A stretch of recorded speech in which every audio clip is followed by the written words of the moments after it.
ನಮಸ್ಕಾರ ಫ್ರೆಂಡ್ಸ್, ಇನಿ ಯಾನು ಅರಿತ ಇಟ್ಟು ಕಡಲೆ ಇಟ್ಟು ಪಾಡ್ದು ದಿಢೀರನೆ ಮಲ್ಪರಾಪಿನಂಚಿನ ತಿಂಡಿ ರಿಬ್ಬನ್ ಪಕೋಡ ಮಲ್ಪುನೇನು ಚೊಜಾ ಒಂದುರ್ಲ ಉನೇನು ಎದಗ ಬೋರ್ಡ್ ಅದಗ ಮಲ್ಪೊಲಿ ಈಜಿಂಡ ಮಲ್ತದು ಡಬ್ಬೆಡ್ದು ಇಂಡಲ್ಲ ಹಾಳಾಪುಜಿ ಕುರುಕುರು ಆದೆ ವಾರಗಟ್ಲೆಲ್ಲ ಒರಿಯುಡು. ರಿಬ್ಬನ್ ಪಕೋಡ ಮಲ್ಪರೆಗ್ ಯಾನು 1 ಕಪ್ ಅರಿತ ಇಟ್ಟು, ಅರ್ಧ ಕಪ್ ಕಡಲೆ ಇಟ್ಟು, 1 ಕಿನ್ನೆ ಚಮಚ ಜೀರಿಗೆ, 1/4 ಕಿನ್ನೆ ಚಮಚ ಮಂಜಲು, 1 ಕಿನ್ನೆ ಚಮಚ ಮುಂಚಿದ ಪೊಡಿ, 1 ಕಿನ್ನೆ ಚಮಚ ಉಪ್ಪು ಪಾಡ್ದೆ. ಉಂದಕ್ಕೆ ಬೋಡಾಂಡ ಒಂಚೂರು ಹಿಂಗ್ಲ ಪಾಡಲಿ. ನಾನು ಒಂದಕ್ಕೆ ಬೆಚ್ಚ ಮಲ್ದಿನಂಚಿನ 1 ಚಮಚ ಎಣ್ಣೆ ಪಾಡ್ದು ಮಿಕ್ಸ್ ಮಲ್ಪುಗ. ಒಂದಕ್ಕಿತ್ತೆ ಚೂರ್ ಚೂರೆ ನೀರು ಪಾಡ್ದು ಕಲತೊಂದು ಪೋಯಿ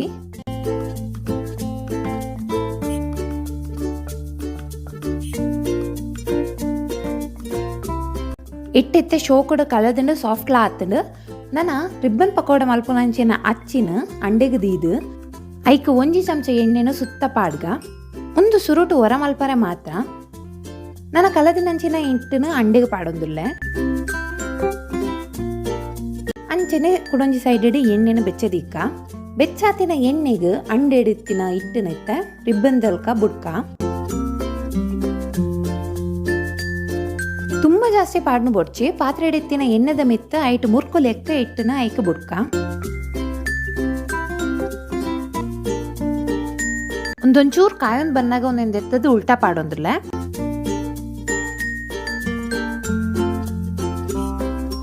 ಒಂದಿತ್ತೆ ಕಾಯಿಂಡು ಒಂದೆತ್ತ ಬುಡ್ಕ ಸಿಂಪಲ್ ಆದ ಬೇಗನೆ ಆಪಿನಂಚಿನ ಬಯ್ಯದ ಚಾತೊಟ್ಟಿಗೂ ಬಾರಿ ಶೋಕ ಆಪಿನಂಚಿನ ತಿಂಡಿ ರಿಬ್ಬನ್ ಪಕೋಡ ರೆಡಿ. ರೆಸಿಪಿ ಇಷ್ಟ ಅಂಡ ವಿಡಿಯೋ ಲೈಕ್ ಮಲ್ಪ್ಲೆ, ಶೇರ್ ಮಲ್ಪ್ಲೆ, ಅಂಚೆನೆ ದನ್ವಿ ಹೋಮ್ ಕಿಚನ್ಗೆ ಸಬ್ಸ್ಕ್ರೈಬ್ ಮಲ್ಪ್ಲೆ. ಬಾಯ್.